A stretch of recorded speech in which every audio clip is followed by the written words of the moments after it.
श्री शिवाय नमस्तुभ्यम। हम सबको पता है कि सावन का बहुत ही पवित्र महीना चल रहा है और अगर आप बहुत ज़्यादा परेशान हो, आपके जीवन में कष्ट ही कष्ट हैं, तो ये वीडियो आपके लिए है। बस आपको ओम वाले पत्ते का एक छोटा सा उपाय करिएगा।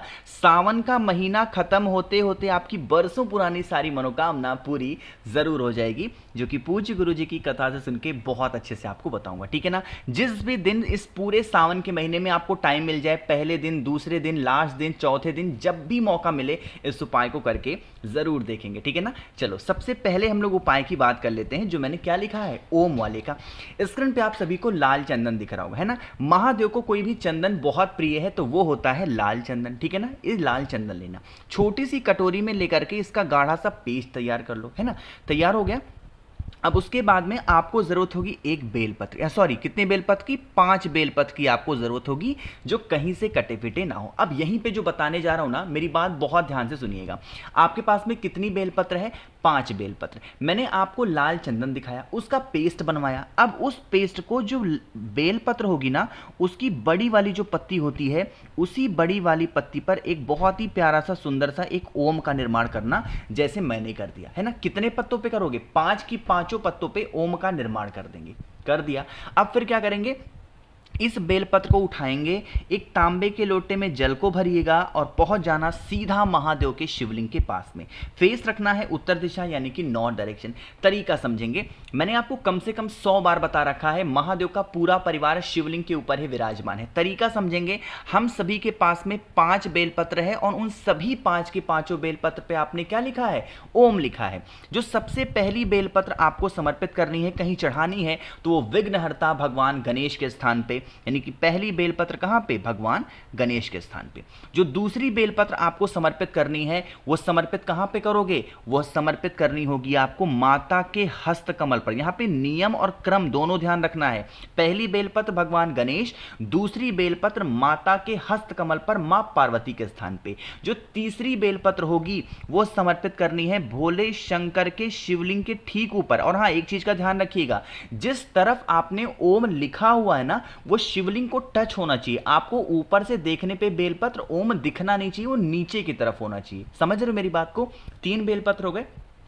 जो चौथी बेलपत्र होगी, महादेव के शिवलिंग के ऊपर जो कलश लटका हुआ होता है, उसी कलश के ऊपर आपको रख देनी है जो चौथी बेलपत्र है। मेरे जितने भाई बहन वीडियो देख रहे हैं, अगर आपके यहां शिवलिंग के पास में कलश नहीं रखा है, तो वो चौथी बेलपत्र आप महादेव के शिवलिंग के ऊपर ही रख देना, ठीक है ना। 4 बेलपत्र हो गए। जो 5वीं और आखिरी बेलपत्र होगी, जब महादेव की पूजन करके आप महादेव के शिवलिंग से बाहर जा रहे होंगे, तो महादेव की चौखट के चाहे तो लेफ्ट साइड में या फिर राइट साइड में किसी भी एक तरफ उस 5वीं बेलपत्र को ओम वाली रख देना। जो भी बरसों से पुरानी आपकी मनोकामनाएं होंगी, विशेष होंगी, वो सारी की सारी पूरी जरूर होंगी। फिर आप 1 लोटा शुद्ध जल तांबे के लोटे से श्री शिवाय नमस्तुभ्यम का जप करते हुए बेलपत्र चढ़ाने से पहले जल को समर्पित करेंगे।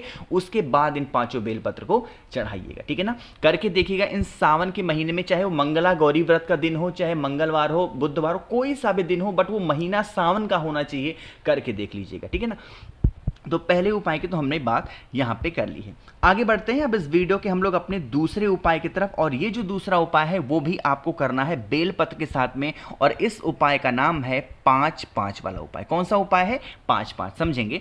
स्क्रीन पे आप सभी को क्या दिख रहा होगा, बेलपत्र। यहां पे हमें सिर्फ और सिर्फ एक बेलपत्र की जरूरत होगी, इससे ज्यादा नहीं लेना। कितनी, मात्र एक बेलपत्र। कहोगे भैया सब कुछ हो गया, लेकिन इसके फायदे क्या होंगे, ये तो नहीं बताया आपने। इस उपाय के जो बेनिफिट होंगे वो होंगे कष्टों को खत्म करने का, है ना। देखो, जरूरी नहीं है कि वो कष्ट किसी इंसान के यहाँ हो सिर्फ पैसों को लेकर के। हर इंसान के घर में अपने अलग कष्ट हैं। कोई परिवार को लेके कष्ट में है, कोई पैसों को लेके, कोई नौकरी को लेके, कोई व्यापार को लेके, है ना, कोई पति को लेके, कोई पत्नी को लेके, जैसा भी कष्ट है, सिर्फ एक बेलपत्र लेना, ठीक।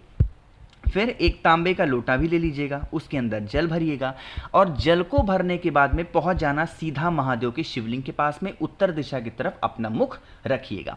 अब आपको पता है महादेव का पूरा परिवार शिवलिंग के ऊपर ही विराजमान है, मैंने आपको 100 बार बता रखा है।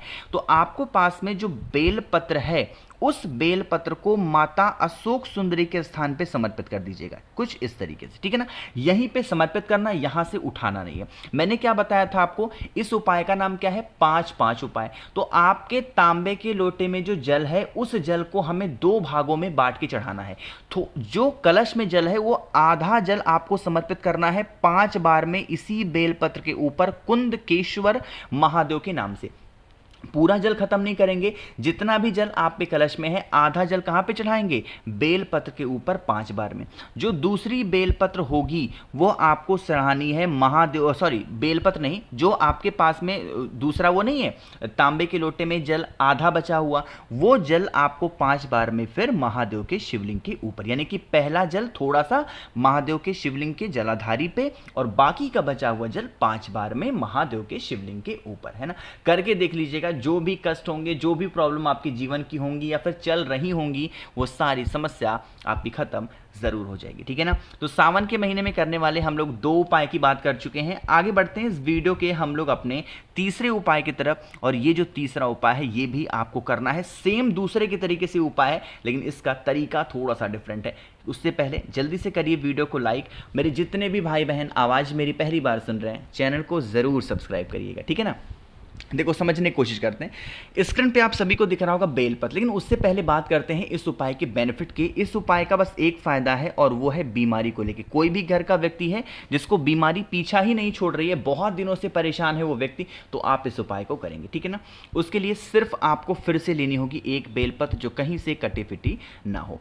बेलपत्र को लेने के बाद में बीमारी का उपाय है तो अनाज का कोई भी एक दाना, कोई भी अनाज में कोई भी दाना आपको ले लेना है और सीधा एक तांबे के लोटे में जल भरिएगा और पहुंच जाना होगा महादेव के शिवलिंग के पास में। फेस रखिएगा उत्तर दिशा, यानी कि नॉर्थ डायरेक्शन। तरीका समझते हैं जो मैंने आप सभी को बताया है। अब जो आपके पास में एक बेलपत्र है ना, उस एक बेलपत्र को महादेव के शिवलिंग के ऊपर समर्पित करेंगे। दूसरे उपाय में मैंने क्या बताया था कि उस बेलपत्र को माता अशोक सुंदरी के स्थान पे, बट इस उपाय में बीमारी के लिए जो बेलपत्र होगी वो महादेव के शिवलिंग के ऊपर चढ़ाएंगे। अब तरीका समझिएगा। जो आपके पास में तांबे के लोटे में जल है ना, उस जल का 7 भाग यानी कि 7 बार में जल माता अशोक सुंदरी के स्थान पर समर्पित करिएगा, ठीक है ना। पूरा जल खत्म मत कर देना, थोड़ा सा जल आपको अपने कलश में बचा लेना है। 7 बार जल माता अशोक सुंदरी के स्थान पे चढ़ाने के बाद में जो उसी कलश में थोड़ा सा जल बचा हुआ है, उस जल को 3 बार में महादेव के शिवलिंग के ऊपर समर्पित करेंगे, उस बेलपत्र के ऊपर, है ना। इतना सब कुछ हो गया। अब आपके पास में कोई भी अनाज का दाना होगा, ठीक है ना, 2, 4, 10 दाने जितने भी होंगे, उस दानों को जो भी व्यक्ति घर में बीमार पड़ा है, आपके बरसों से उसकी बीमारी ठीक नहीं हो पा रही है, इस सावन के महीने में जब भी आपको मौका मिलेगा उस बेलपत्र के ऊपर आपको वही दानों को समर्पित करना है, नाम और गोत्र बोल के। यकीन मानिए बरसों पुरानी जो भी उसकी बीमारियां होंगी, जो भी उसकी तकलीफें होंगी, चल रही होंगी या चलने वाली होंगी, वो सारी समस्या धीरे धीरे करके खत्म जरूर हो जाएगी, ठीक है ना। तो यहां पे हम सभी लोगों ने 3 उपाय की तो बात कर ली, आखिरी उपाय की हम लोग बात करने जा रहे हैं, जो कि होगा जैसे ही आप लोगों ने कमल गट्टा देखा आपको समझ में आ गया होगा ये उपाय किसके लिए है, धन संपदा के लिए। तो करना है उपाय को, स्क्रीन पे आप सभी को दिख रहा होगा क्या, कमल गट्टे। तो 2 कमल गट्टों को आपको लेना है। कितने, मात्र 2 कमल गट्टे।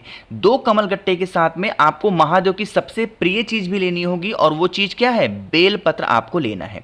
फिर एक तांबे का लोटा लीजिएगा, उसके अंदर जल भरिएगा और जो 2 कमल गट्टे होंगे उनमें से एक कमल गट्टा आपको कलश के अंदर डालना है, एक कमल गट्टा आप अपने पास में रखना, ठीक है ना। पहुंच जाना महादेव के शिवलिंग के पास में। अब जो आपके पास में एक बेलपत्र है, उस बेलपत्र को पहले महादेव के शिवलिंग के ऊपर समर्पित करेंगे, और जो आपके पास में एक कमल गट्टा है, उस कमल गट्टे को बेलपत्र के ऊपर जो बड़ा वाला पत्ता होता है उस पे समर्पित करना, ठीक है ना।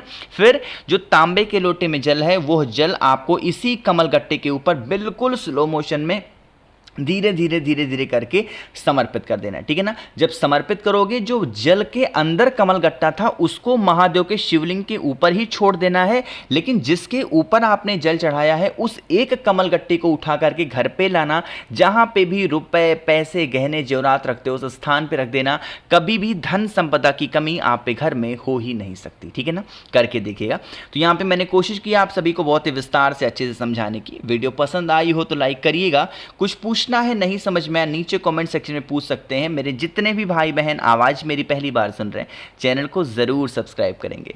श्री शिवाय नमस्तुभ्यम।